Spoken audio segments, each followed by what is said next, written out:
Hello tout le monde, j'espère que vous allez bien et bienvenue dans cette vidéo hebdo. Alors ici j'ai le chart du BTC en mensuel. Pourquoi je le montre en mensuel? C'est parce qu'il y a certaines personnes, notamment sur Twitter, qui pensaient qu'une clôture en mensuel au-dessus de ce bloc ici, donc de la clôture de ce bloc, donc au-dessus des 4743, aurait pu être quelque chose de bullish et aurait pu nous emmener vers un retour plus ou moins vers la zone des 5008 à 6000. Or, vu que la clôture du mensuel se fait dans 8 heures par rapport au moment où j'enregistre cette vidéo, quand vous allez regarder cette vidéo, il restera certainement encore moins de temps. On va dire qu'une clôture au-dessus de 4100 me paraît un peu compliquée. Mais aussi c'est parce qu'on a eu un énorme dump aujourd'hui. Mais même si on n'avait pas eu ce dump, je pense qu'une clôture au-dessus des 4007 aurait été quelque peu compliquée. On peut voir qu'on a eu pas mal de résistance au niveau des 4004, qui était une résistance dont on avait déjà parlé auparavant. Alors, si on regarde sur le weekly, il reste encore 2 jours, mais si on termine comme ça et qu'on arrive ensuite, c'est-à-dire au cours de la semaine prochaine, à clôturer au-dessus de ce niveau, en fait, ça pourrait être positif et on pourrait en effet, oui, aller à nouveau chercher ces 5008. Mais là, on cherche assez loin, on cherche à une échelle de temps dans 2 semaines et je préfère ne pas prendre de risques par rapport à des scénarios éventuels. Je préfère regarder le marché semaine après semaine et davantage jour après jour. Quand on regarde sur le daily, on peut voir là qu'aujourd'hui on a eu cette grosse descente. On a réussi à avoir, suite à cette descente, on a eu un petit rebond qui est venu nous emmener au 4004. Il y a pas mal de gens qui étaient en mode ouais, bullish, on va aller peut-être clôturer au niveau des 5000 pour la fin de semaine. Là, ça me paraît véritablement très compliqué et on va regarder ça sur une échelle de temps un peu plus petite. Je vais prendre mon chart sur BitMEX et j'ai mes niveaux qui sont dessinés, ce sera un peu plus simple. Donc quand on regarde le chart sur BitMEX, bon, suite à la grosse descente, on a trouvé du support au sein de ce range ici. Ce range, c'était, donc quand on va regarder en 2017, en septembre 2017, c'est un range qu'on avait formé ici. Et les niveaux donc, qui m'intéressent en ce moment, on peut voir qu'ils sont clairement définis sur le 4 heures. Donc ici, on avait ce support qui nous a servi ensuite de résistance ici. On est venu descendre dans le bas du range où on a réussi à trouver du support, un petit rebond. On a eu un double bottom, une remontée. Quand on trace une target à partir de la cassure de ce double bottom, on peut voir que ça nous a emmené exactement dans la zone des 4004 qui est également cette résistance. Quand on inverse le chart, en effet, on pourrait se dire qu'il aurait été, d'ailleurs je vais l'inverser juste pour vous montrer, quand on inverse le chart du Bitcoin, on pourrait se dire que en effet, ce serait un peu de la folie de prendre une position ici, dans le sens où on a déjà eu tout ce mouvement haussier ici, et que prendre une position longue dans un chart qui est inversé, donc le chart inversé du Bitcoin, prendre une position longue ici, c'est peut-être risqué comme position. Or, parce que généralement, on aurait tendance à se dire qu'on allait descendre. Or, ça ne s'est pas passé du tout, et on a continué à monter sur le chart inversé. Donc, pour revenir au chart normal, je vais reprendre ça en 4 heures. Pour revenir au chart normal, ce qui m'intéresse maintenant, les niveaux, qu'est-ce qui est possible qui se passe? Donc, on peut voir ici très clairement qu'on a cette résistance en rose. On est passé à travers le milieu du range qui était également cette petite zone de support. Je pensais qu'on allait éventuellement faire une petite pause ici avant de descendre plus bas. Et là, maintenant, on est en train de faire une pause. Si on regarde sur le daily, on peut voir qu'on avait l'ouverture de la semaine qui était dessinée. Bon, je vais la dessiner ici. Et si on regarde sur le 4 heures, on est plus ou moins pile poil dessus.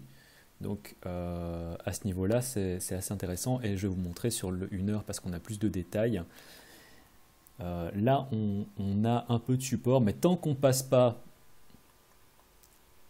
Pour moi, tant qu'on ne revient pas repasser au-dessus de cette zone ici, donc qui est également la moitié du range au-dessus des 4000, tant qu'on n'arrive pas à avoir une cassure et à retester aussi cette zone en tant que support, ça me semble assez compliqué d'être bullish, d'être à nouveau positif. Ce que je voudrais voir éventuellement maintenant, c'est tout simplement, un retest de cette zone ici. Comme on peut voir, une fois qu'on a eu la cassure, donc ici on a véritablement cette ligne pivot qui nous a servi de résistance ici. Ensuite on est passé au-dessus, ça nous a servi de support, on est repassé en dessous, résistance. Ici on a eu la cassure et or depuis la cassure, on peut voir qu'à aucun moment on a eu de retest. Donc ici on est monté, on a fait un bull flag, on est monté, on a continué la montée, on n'a pas fait de retest ici non plus. Donc en toute logique, si ce niveau tout simplement ici ne tenait pas, qui était le creux le plus bas qu'on a fait ici et qui aussi était le creux qu'on ne voulait pas casser pour conserver la structure de marché haussière. On peut voir qu'on l'a cassé ici avec des volumes et que du coup ça a donné lieu à ce dump. Si on cassait ce niveau ici, bah on a à chaque fois, j'en parle à chaque fois, on a des vides sans retest. Donc on est venu retester ici, on est passé au travers. Je pensais qu'on allait retester éventuellement ici, trouver un peu de support, redescendre. On est passé au travers. Maintenant ceci, ça nous sert de résistance. Et je pense qu'on a toutes les chances du monde de faire un retest de cette petite zone ici, parce qu'on ne l'a pas encore retesté. Donc, Donc selon moi, une des choses, donc en termes de prix, d'évolution des prix, ce qui serait le plus positif, c'est tout simplement qu'ici on continue comme ça, on vient de faire un retest de cette zone, on trouve du support et qu'on vient de remonter doucement pour ensuite encore à nouveau retester les 4004. Dans un premier temps, les 4100, 4002 on va dire, 4100 à 4002 qui nous servent tout simplement, qui nous servaient de support ici. On peut voir on a eu la formation de cette épaule tête-épaule et ensuite la cassure. Donc maintenant ceci ça va nous servir, ça nous a servi de support, ça va nous servir de résistance. Et en termes d'évolution de prix, la structure de marché la plus positive que l'on puisse avoir, c'est tout simplement ça.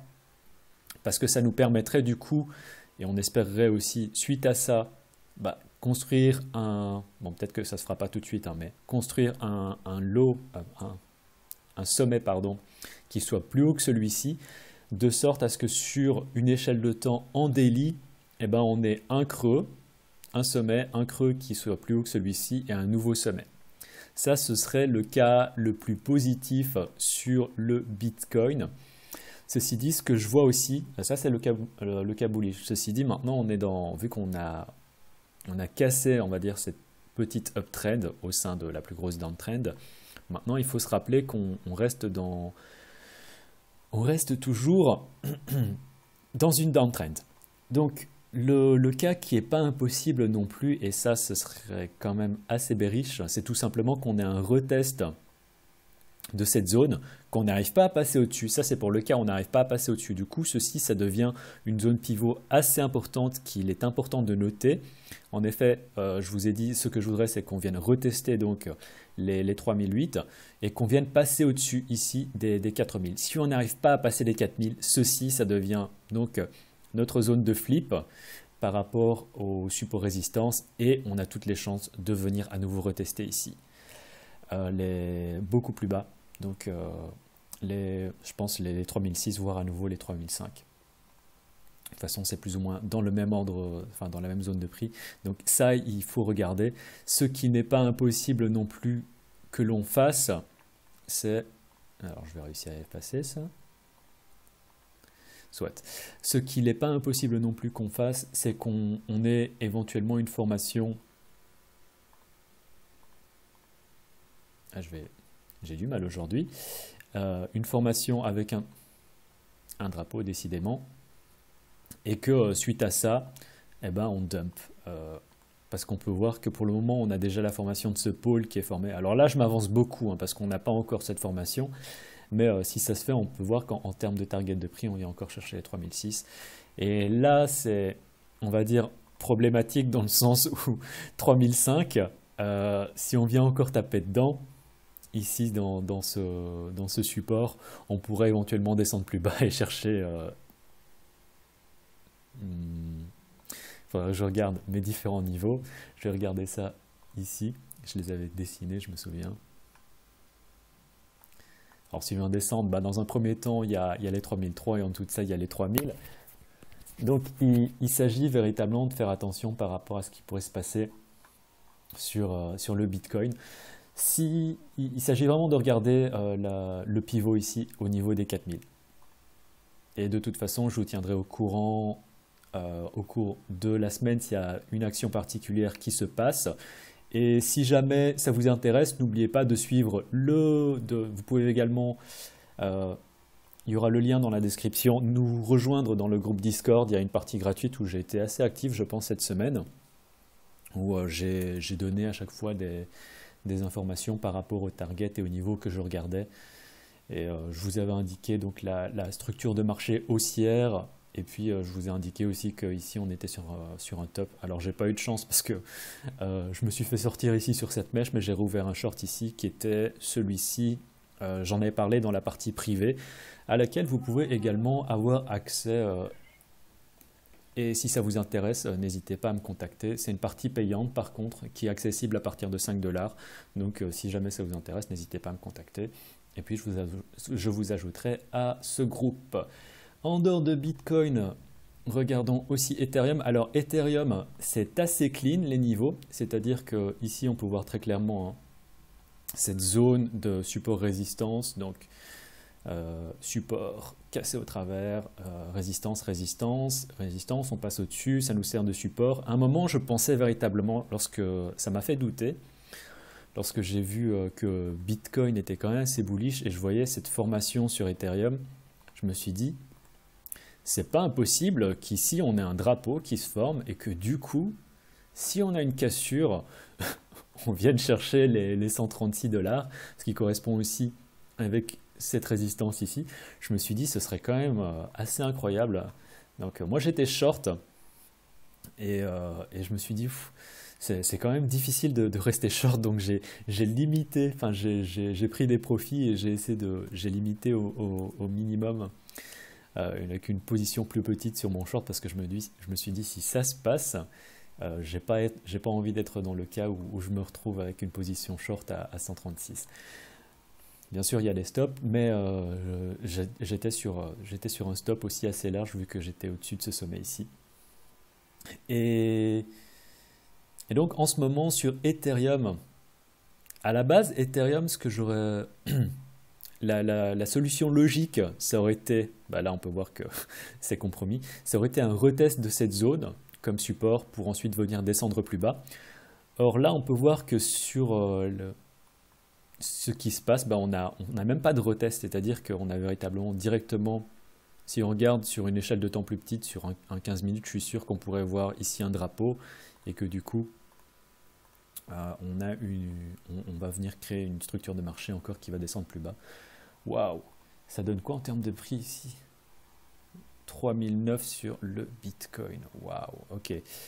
Et ce que je regarde, c'est aussi qu'on vienne rechercher. On peut voir que cette zone ici, on n'est pas venu, on l'a retesté à aucun moment. Donc ce que je m'attends à voir, c'est dans un premier temps.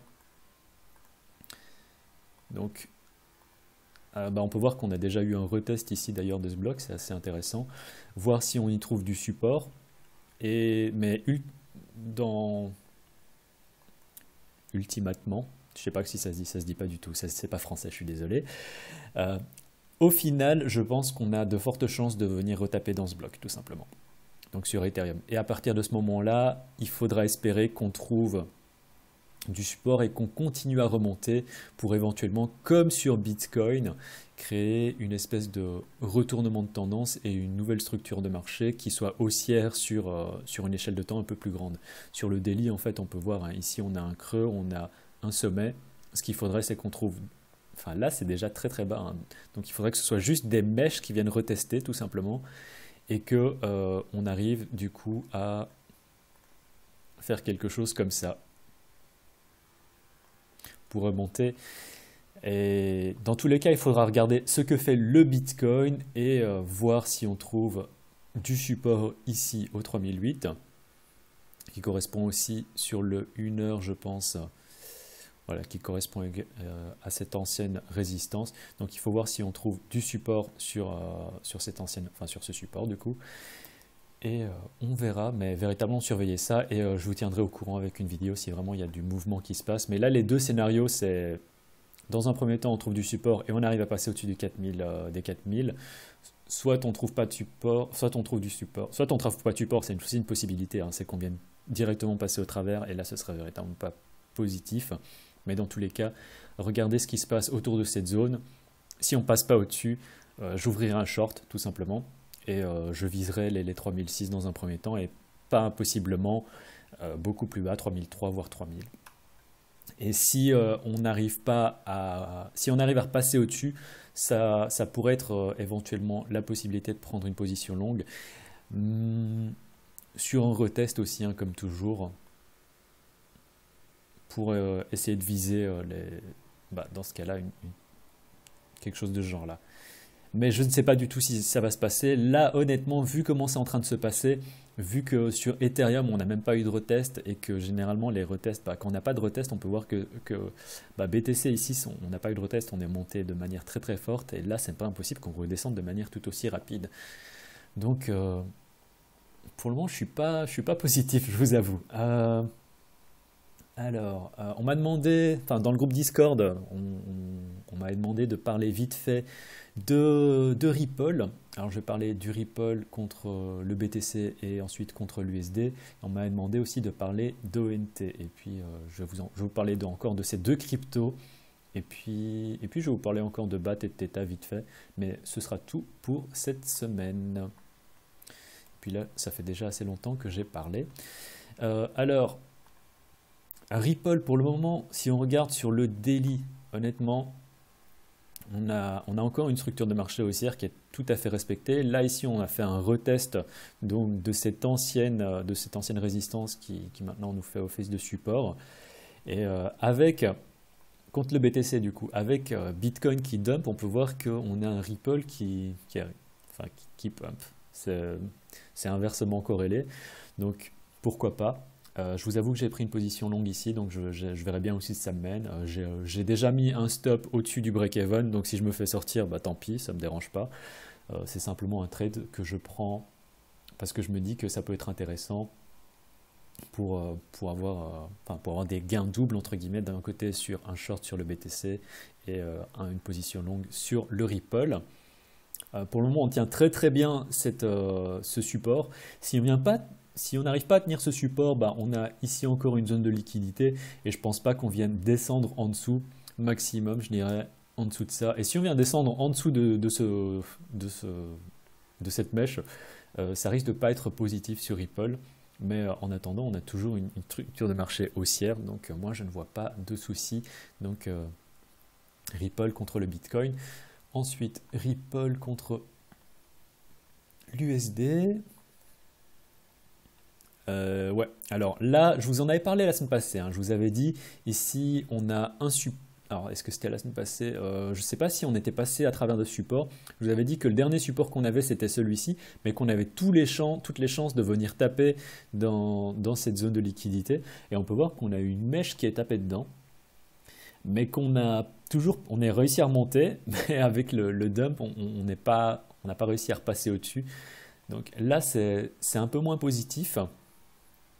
Et je vous avoue que j'espère qu'on va trouver du support ici sur Ripple contre USD, mais avec le dump sur le BTC, ça me paraît un peu compliqué. Donc voilà, Ripple USD, c'est pas ça du tout. J'investirai pas. En fait, j'achèterai pas du Ripple à partir de la monnaie fiat ou avec du Tether ou autre. Mais contre le BTC, je pense qu'il n'y a aucun souci si jamais vous avez du Bitcoin et que vous voulez essayer d'avoir un retour sur le Bitcoin. Ensuite, ONT, c'était une crypto qu'on m'a demandé, donc je le fais exceptionnellement. Et honnêtement, il n'y a pas grand-chose à dire, hein, sur ce chart. Ici, on a le support. Ici, on a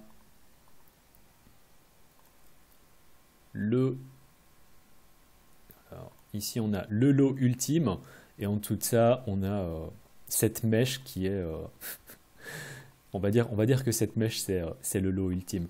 Mais globalement, en dehors de cette mèche, ici, on a le lot ultime. Je vais mettre ça dans une autre couleur peut-être. En rouge. Ici, on a la résistance. On peut voir qu'on est... on a le support, pardon. On n'est pas très loin. On avait ce support ici auquel on est passé au travers. Donc, j'espère qu'on va avoir assez de support ici. Mais dans tous les cas, je ne prendrai pas forcément une position ici. Je préférerais attendre dans tous les cas qu'on ait un passage à nouveau au-dessus de cette résistance maintenant. Donc de ce support. Maintenant que ce support, il n'est pas impossible aussi que demain, on ait un fake out et qu'on remonte au-dessus. À partir de ce moment-là, ce serait plus positif. Mais globalement, ONT, je ne vois pas de raison d'acheter, si ce n'est de se dire, ah voilà, on est sur des niveaux bas. Mais vous allez, je sais plus c'est qui m'a demandé, j'ai oublié ton nom, je suis désolé, dans Discord. Mais globalement, ici, si tu achètes, tu es peut-être bon pour holder pendant encore un certain temps avant éventuellement d'avoir des gains positifs sur ONT. Donc, c'est peut-être pas ce qui est le plus génial à faire. Donc, ONT contre Bitcoin. Et ONT contre l'USDT, là, c'est carrément la catastrophe. Ici, on avait le support, on est passé au travers. Deuxième support ici, on est encore au travers. Donc, globalement, vraiment pas intéressant. Je ne sais pas jusqu'où ça peut descendre parce que j'ai pas d'historique. Et globalement, ouais, on pourrait vraiment descendre très très bas là-dessus, quoi. On pourrait, je sais pas, potentiellement chercher les 50 centimes, voire beaucoup plus bas. Là, j'ai aucune information. Et quand on n'a aucune information, c'est comme quand on est dans un marché haussier, ça peut descendre très très bas. Ça pourrait, je pense pas que ça descende à zéro, mais ça peut descendre très très bas, en effet. Donc voilà, ça c'était pour... donc j'ai fait Bitcoin, Ethereum, Ripple et ONT. Je voulais vous parler de Theta, juste parce que c'est rigolo.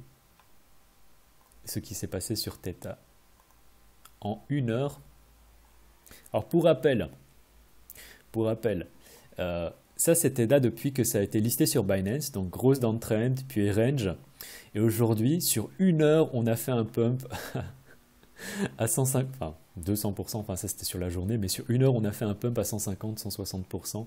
Donc c'était assez exceptionnel et on a tenu les niveaux pendant quand même quelques minutes. Ça n'a pas été... Et si on regarde sur une échelle de temps plus petite, non, on va pas tenir les niveaux, je pense. Honnêtement, ça risque d'être un peu compliqué, surtout avec BTC qui est en train de dumper. Mais même par rapport à ce qu'on a ici, par rapport à... il y a hier, ça fait quand même encore 50% de plus-value de retour sur Theta. Donc, assez incroyable pour être noté. Et je voulais vous parler vite fait de BAT. J'en avais parlé... Ouf, zut alors. Ouais. Alors, BAT... ouais, c'est peut-être un fake-out ici du coup.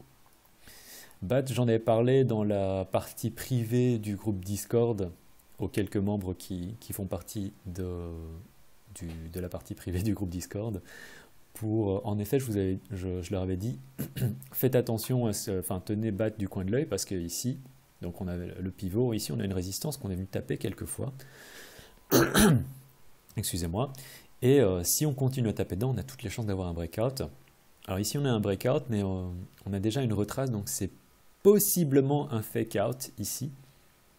Et vu qu'il reste plus que 9 minutes sur cette barre en 4 heures, c'est possiblement un fake out, donc je ne vais pas en parler davantage que ça. Ceci dit, BAT, continuez à le surveiller. Si on a une cassure, je viserai le haut du range ici, donc ça fait quand même un trade avec un retour quand même assez intéressant. Dans tous les cas, je mettrai mon stop ici en dessous du dernier creux ou carrément en dessous de la petite mèche si vous voulez être un peu plus prudent. Et ça fait un trade à 30% et vous pouvez voir qu'en termes de reward ratio, ça fait quand même presque 5, donc c'est vraiment pas inintéressant. Gardez ça du coin de l'œil. Voilà, c'est tout pour cette semaine. Donc regardez un peu ce que fait dans tous les cas Bitcoin aux alentours des 4000. Là, on peut voir qu'on est sur... il y a pas mal d'indécisions sur cette barre en 4 heures. Je ne sais pas du tout si on va venir remonter ou si on va venir se vautrer plus bas. Ça me semble assez compliqué de faire des prédictions à ce niveau-là. Ici, je dirais que si on clôture comme ça, peut-être qu'on pourrait entamer une petite remontée. Mais dans tous les cas, regardez ce qui va se passer aux 4000. Ce serait pas impossible qu'on remonte, hein. Mais il s'agit de faire attention dans tous les cas. Dans cette zone ici. Voilà, c'est tout pour cette semaine. Si vous avez apprécié le contenu de cette vidéo, n'hésitez pas à me mettre des pouces en l'air comme d'habitude. Si vous avez des questions, mettez-moi ça dans les commentaires. Si vous voulez rejoindre le groupe Discord, il y a le lien qui est dans la description. Il y a une partie gratuite et il y a 3 parties payantes en fonction de la manière dont vous pouvez aider à supporter la chaîne, parce que comme je le dis à chaque fois, il ne s'agit pas d'un service que je vends, il s'agit d'une contrepartie que j'offre pour les gens qui veulent soutenir la chaîne financièrement, parce que j'essaye un peu de monétiser ça comme je peux et d'essayer de trouver des supports financiers comme je peux. Après, je peux comprendre tout à fait qu'il n'y a pas énormément de gens qui sont prêts à mettre de l'argent dans une chaîne crypto vu l'état des cryptos en ce moment, mais dans tous les cas, n'hésitez pas à nous rejoindre dans la partie gratuite du groupe Discord. Alors j'avais dit une centaine la semaine passée, mais j'ai totalement abusé. En fait, on était juste une cinquantaine. Je pense qu'en ce moment, on est plus d'une soixantaine. Donc n'hésitez pas à nous rejoindre. Je suis quand même assez actif et je pense que les membres qui sont dans le Discord pourront en témoigner. Et puis voilà, c'est tout pour cette vidéo. Je vous souhaite un très bon week-end. Tchuss!